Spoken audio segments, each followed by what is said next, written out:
We were purely focused on developing the app and just meeting the buyers and sellers and just getting to understand what do they expect, what do they want in this digital market, and really not changing the ins and outs of what happens in our local day-to-day markets. So, when you go to, when you digitize Gikomba, for example, now before we talk about, the market in itself, but specifically Gikosh, back in the day when I used to go over there to buy my my rugby boots. Is there anything else that you do? Probably you're going to get a mouth guard there as well. Not even Nairobi Sports House. You're so crazy at your mouth guard. Yeah, I know I'm crazy, Kev. Yeah. So anyway, part of the reason people like going to places like Gikomba, Toy Market, and many other open market spaces is because you can bargain. Yes. Yeah. Yeah. Stephanie cannot bargain because all this. Obvious reason. That is why she's brought Gikomba to my phone. Yeah. Actually, by the way, Steph, you're going to benefit more from Nyambuta than anyone else in this world. Yeah. So, it's 400. It's not 4,000, please, man. Hey. Whenever she tries to bargain, the guys are like at Yapana. You just wanaongezanga bei. And actually the price just goes up. She's the one who stays in the car. So in a digital market space like that one, can you actually bargain? Yes, it's the only application that I know in the market now where you can actually have real-time conversations with vendors, and there is bidding, a lot of bidding, and you're also allowed to just ask questions, get answers before you can purchase products. Because when we were getting to the market, there was that issue of how are you different, and that joke of what I ordered versus what was delivered. Yes. Oh my God. So we are trying to bridge that gap in our application, and it's there. It's a marketplace really, because even on the application you see how you used to go to Gikomba market and you have a poster there. I don't know, Peter Mwangi anatega panya, call this number. We have that in that application. So there is nothing we have changed. It's so real, Mganga, kuna mganga wa mwenye anaweza tusaidia. Mganga wa Kitui. So who gave you this idea? How did you come up with it? We have been in the export and import business of ex-UK products for 14 years. My boss and the brains behind this idea, besides us who are supporting, was caught in that fire. 2018, there was that big fire. Yes.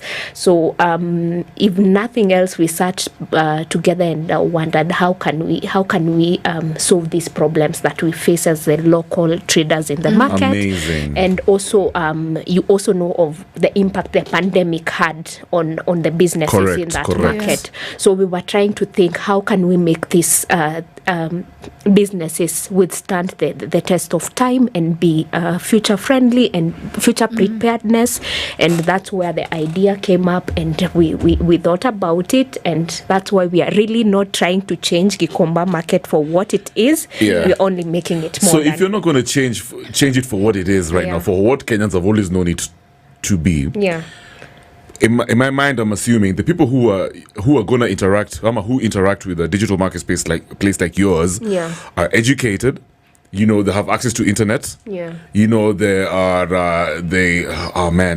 are internet savvy. You know what I mean? They're probably experiencing different platforms like Jumia. So who's your TA? Who's your target market? Who's your target audience? We are targeting the small scale traders, especially because we are realizing that technology is overtaking things, and we are not letting our traders at Gikomba market be left behind. I like that. And there is a growth in access to smartphones, very accessible and cheap smartphones that are credible, and you can do most of these things.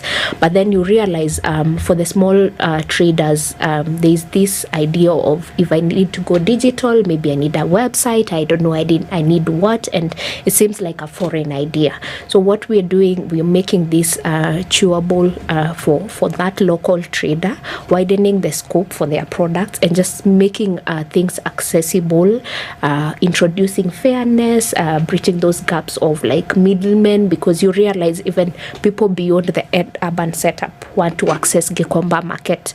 I don't know, I come from a village where people get up as early as 2 a.m. in the morning to come to Gikomba market to buy stock and go sell at home. Yeah, because so if we can make this the good stock is you get it early in the morning. Early so in the morning, yes. Yeah. So I'm imagining like yourself, you're saying you're looking forward to the weekend, and then the weekend looks like you waking up again very early to go get nice stuff in the market.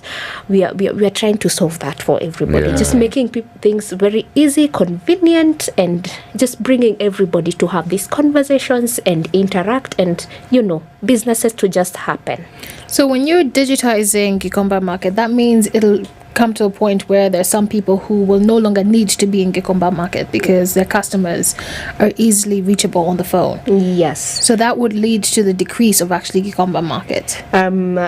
As you have already had or known, there's these issues of spaces and even infrastructure in that market. And if we can just provide a solution that looks like maybe reducing the population at that market, and even look at the reasons why most people would want to enjoy products at Gikomba market but won't go there. Issues of insecurity, the recent floods, the fires, insecurity, pickpockets. Yes. So if we are bringing a solution that looks like solving these problems, then it even increases the purchasing power for local buyers, and even the sellers have a wider platform to just sell their things. And then also for us, the unique thing about us, we are not trying to already behave on the traders in terms of like commissions on products and what have you. We are really listening, and ushuru imekuwa, it's a bit too much for all of us. So we are looking at a solution that just creates a space, and we are not even asking ati sijui commission, sijui extra charges, sijui nini. We're just creating that platform. You guys meet, interact, do whatever you're doing in that platform. We are just there to help and just hold these people together. So there's no extra charges, sijui nini, sijui umetoka Kitale. So we are just really trying to listen to them, and I like that because it means no catcalls. When you're passing by and someone's like, "Oh, come back," you're like, "Oh no, come back, Steph, come back." Yeah, but so I have a follow-up question to what Stephanie was asking. Because she's asked something about reducing. She said something very interesting there. So it means it's going to reduce the number of people there, which seems to be one of the goals that you guys want to actually achieve. Don't have to be too many people there. If you go to Gikomba, guys can mug you anytime. There are people who are also fishy. So now, if I'm, let's say I'm a merchant, I'm the one who's selling stuff there, I have my things on the app. So where am I keeping my products? Do I have them in my own storage? So if my customer comes and it's a digital platform, they can buy from me, and I can tell them, come to my place in Madare and pick up your stuff. It's possible. Or are these things supposed to be now still on the market? Because that seems like I'm using your platform and then I'm just chilling. I'm selling my products from another place. So how will that work? Are there people who are doing this? Are there storage facilities outside of the market itself, or? So you realize we are still a new baby in the market, but some of the conversations we are really having is we are outsourcing for like storage with our, because if we are in we have a large number of sellers who have merchandise, then we can negotiate for places where they can stock up and have their products safely kept, which doesn't look like us going back to just having that congestion in Gikomba market.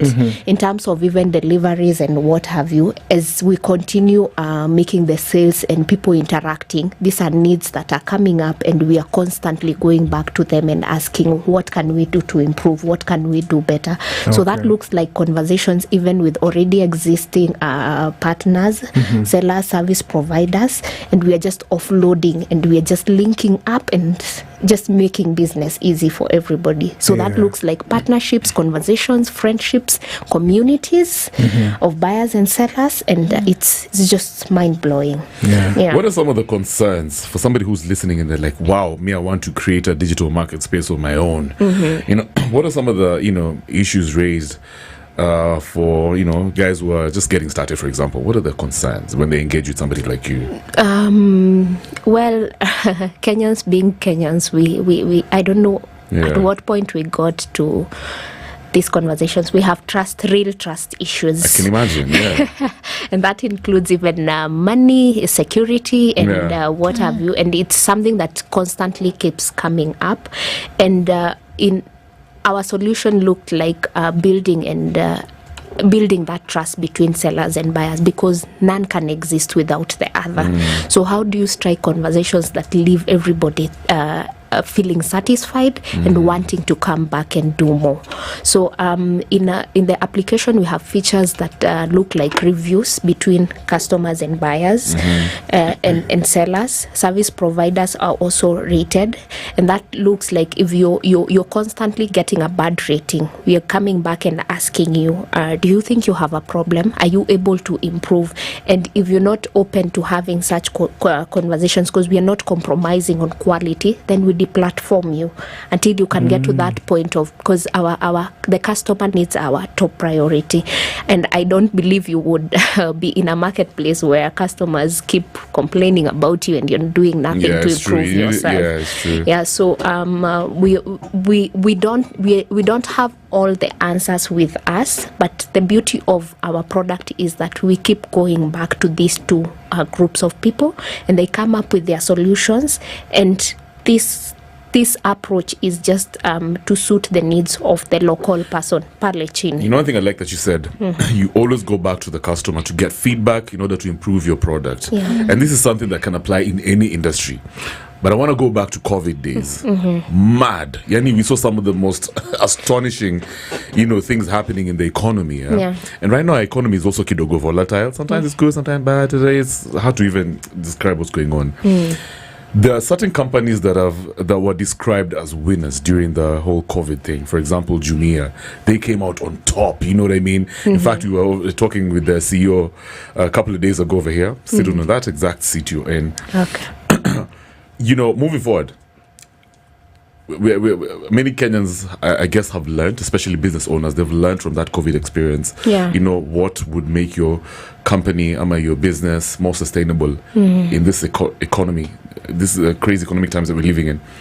So for you guys, forget even about you guys. What advice would you give to an MSME who's in the digital space right now? What would you tell them to do in order to sustain themselves during these crazy times? What are some of your insights? What have you learned? In our approach, we are looking at solutions that look like resilience, even in terms of economic shocks. Economic shocks could look like the pandemic, like you quoted before, weather hazards, and just things that you have not been able to plan for. So this platform is simply incorporating how can we maintain the traditional market and still be open enough to accommodate modern ways of transacting. You've got to find a balance. Yes, striking that balance.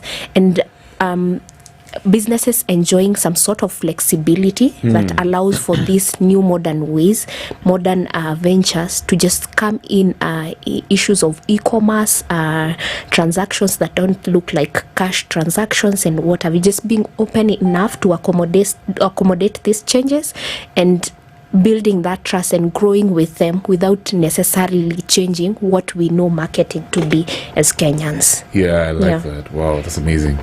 JP? I just wanted to ask, what do you think the future of this digital market is going to be? Because when I see the trend now of everyone doing everything on the digital space, is there just going to be a time where now guys are no longer doing this marketing things? It's maybe just 5 people in a market. This one is in charge of transport. This one's the one who's doing the drop-offs at different locations, because you don't need to walk all the way to Gikomba. And then there's also something very interesting someone said when we were at the e-commerce platform. And even the speakers after, they were like, even the guy from Google and all, they were like, hey, you've just given guys an idea. Because see, I'm buying something from Gikomba, from them, right? I've looked at it, this is a very nice hoodie, blah, blah, blah. But how would you know the size? Or if it fits? So this guy was like, I want to come up with something that's going to make sure, even on a digital space, with all my, measurements and all, I know that thing, it's a perfect fit for me. So those are the things that are just jogging on my mind. So where do you think this is going ahead? Like this digital marketing and purchasing things online. Now it's Gikomba. The fact that we are bringing a solution that has allowed for vendors and buyers to have conversations. This is something that has not been happening before. So initially you would just get to a platform and you're like, we are selling a hoodie, there is an Excel. You don't even know what Excel is. What does Excel look like? And this application is coming in to bring those conversations to your application, and you are agreeing, you're even questioning, is it, I was just the other day interacting with one of the vendors, and they were selling some masks, this lady cosmetic products on the application. And I got on the application, and there's the place where you place your offer, and then you have a chat with the vendor. So I was asking them, my skin is really sensitive, so they were asking me, is your skin type, I don't know. It was a whole conversation, and we were interacting, and before I could even put the purchase on that product, I was at that point of satisfaction, and I had asked all questions. I had Googled all my facts, right? Even before placing the order and just bidding and having that conversation, I was sure this is what I wanted. That has not been happening initially. So I think that is where the future is in this digital marketing, just making sure that from whatever part of the world I can get a product, but that doesn't take away the right for me to just demand for quality, ask questions, and just go for something that really suits my needs as a person. I like that. Yeah. If you're just joining us, guys, we're hanging out with Nyambuta Kanyi.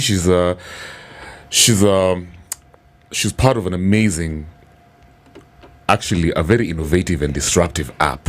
Yeah. Digital marketing space. It's called Gikomba. Gikomba Pure. Gikomba Pure. Yeah. I love it. I love that name, by the way. Gikomba Pure. The Pure is the real one. Yes. You know what I mean? Yo, so as we wrap up, Nyambuta. Yes. You know, the digital market spaces, e-commerce, this is a conversation that's really growing. Yeah. In fact, I'm happy that you guys were in that seminar. You know, guys were just sharing knowledge, networking, and finding ways of getting more value in this market spaces of ours in Kenya. Yeah. What are some of the top skills a young Kenyan, I'm talking Form 4, you know what I mean? I'm the just about to graduate. What are some of the skills that they can add on the knowledge base in order to thrive in the digital market space right now?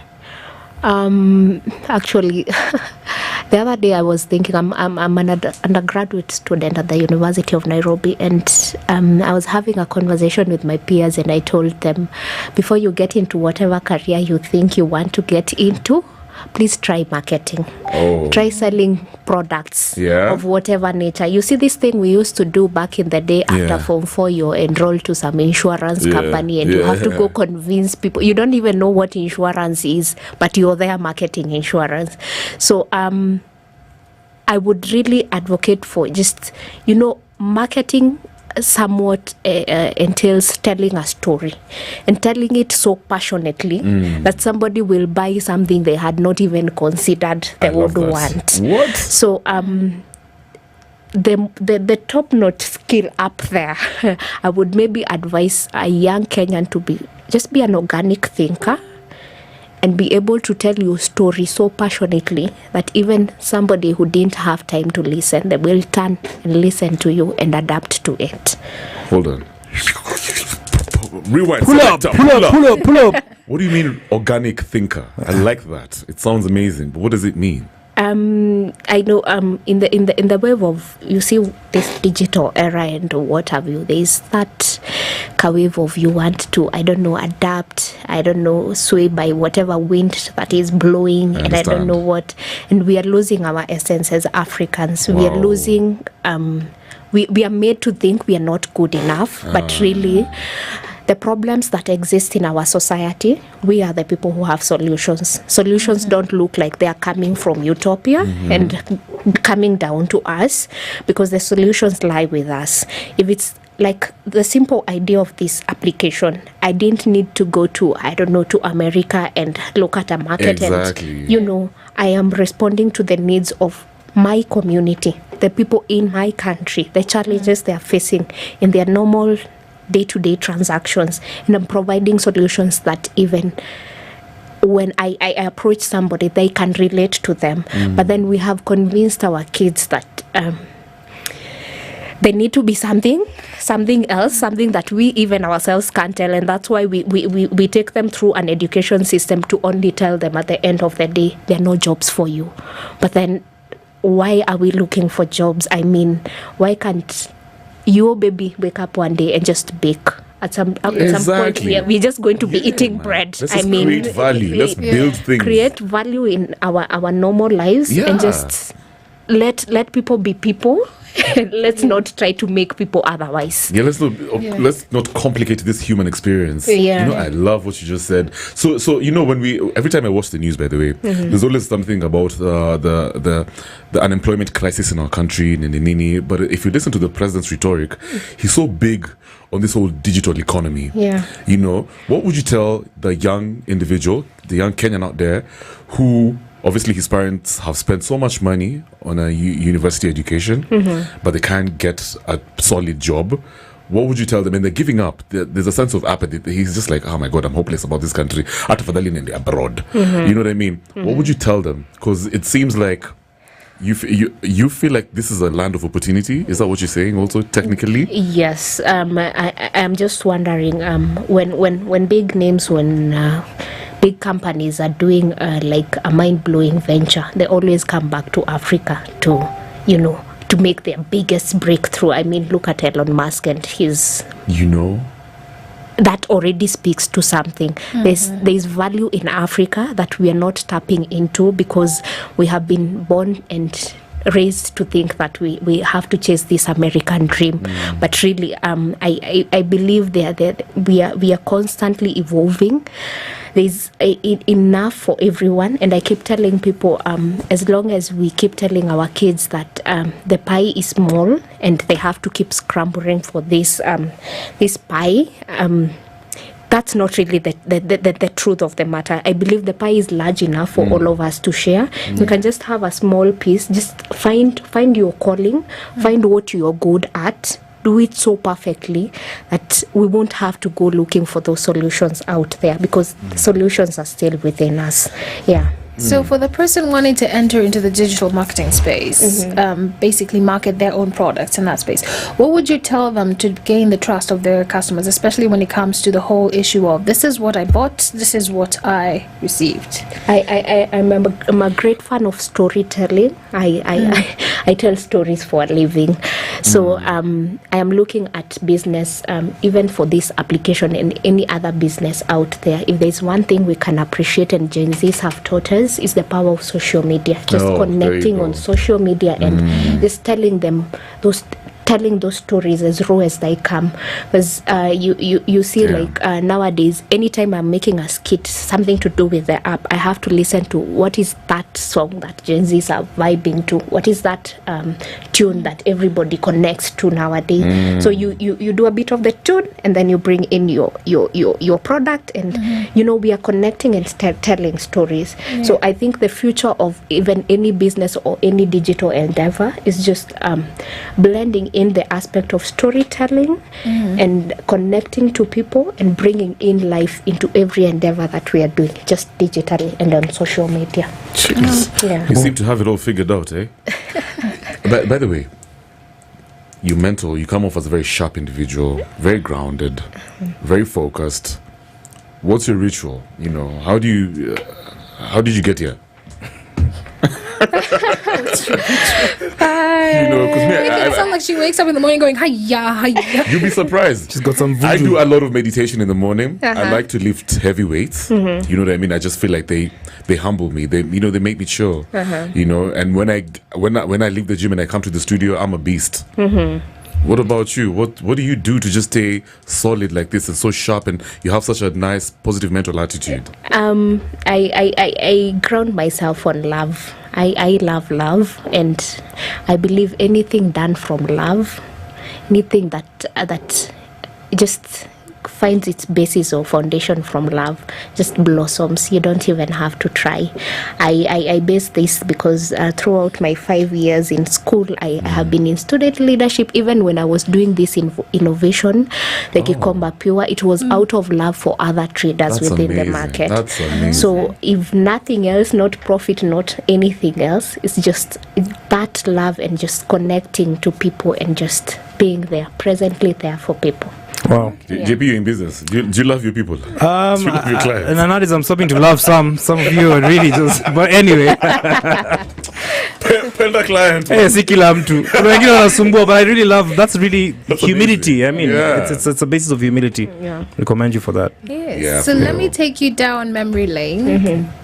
What is that one song for you that you put on, especially like when you're having your stress days, one of those down days, or just like a chill day, that gets you moving, it gets you going? There's this tune by Rihanna. Oh my! Why is it not? Now coming? there's everyone You sing it. better have May I that know my money. Rihanna You're song allowed too. to hum. You can hum. No, it's not the money thing. It's this thing. She was in grey and I can't quite recall. She had a great outfit. Yes, Umbrella. not umbrella. It's an old composition. I just can't. You seem can hum to- it. To, You can hum to- it. to- Yeah. to Just hum get it. it. We have some experts here who turn hums into real songs. Music of the sun. Na, na, na, the music of the sun. Yeah. I can't quite recall it, but I will replace that with "Lift Me Up." That's Rihanna still. Yes, the Wakanda vibe. Oh, okay. Let me Yes, find it. in the Lift me spirit up. of being a villager and the village being our. Why does business. everyone guys get so excited about saying how they're from the village? Okay, sour. You know you're from the village, Jana, as well. You can. Yo, me, I told you I'm a cultured man. Yeah. Sina shida ya kutoka from the village. From the My village. village is popping. It's humility. You get you say lift me up, yeah? Yeah. That's what's up. Thank you so much for coming through, Nyambura. You know, I Yeah. like your vibe, your energy, and I know you're going places. Thank Absolutely. You, thank You've you. been in business for just a year, yeah? Yeah. Trust me, you're adding so much value. At least you come up with something different. I feel like the market also needs difference. Yeah. You know, what are you bringing that's different? How are you going to be resourceful? You know what I mean? Yeah, you can't just be doing stuff that's been here since the 50s. Yeah. Steph, it's been real, eh? It has been, thank you for coming Yeah. over and teaching us a lot of stuff. Thank Yeah. you for having me. Yeah, my mind is just like you hear me, I'm quiet, but in my mind, I'm like, oh my gosh, I could do this, I could do this. Yeah. Just Yeah. like the business part of me Have is you already- digitized your business? Oh, my business is digitized. Ah, that's what's Yeah. up. Yeah. And actually, you Yeah. have something you in the decluttering spirit. The app provides for that. That's awesome. I think that's really perfect. That's amazing. Especially yeah, during 'cause- Christmas. Yeah. Yeah. So if you have stuff and Stuff that's just That's lying so cool, around, yeah. and Yeah. it's just filling up space, and you don't know what Yeah. to do with it. Somebody somewhere is looking for that. I agree. Yeah. Is So- the app only for clothes? So Or is it for See, everything? no, Gikomba, there's also food, yeah? it's everything: Yeah. services, products, plant, vehicles, houses. Oh, wow. It's everything. Everything. It's the Okay. one-stop market. All right. Okay. Thanks for coming through, Nyambura. Okay, thank you. Too. Access diversified global investment opportunities right here. Standard Chartered Priority Banking connects you to diversified investment opportunities. These include foreign currency bonds, mutual funds, and Kenya government bonds, which earn you interest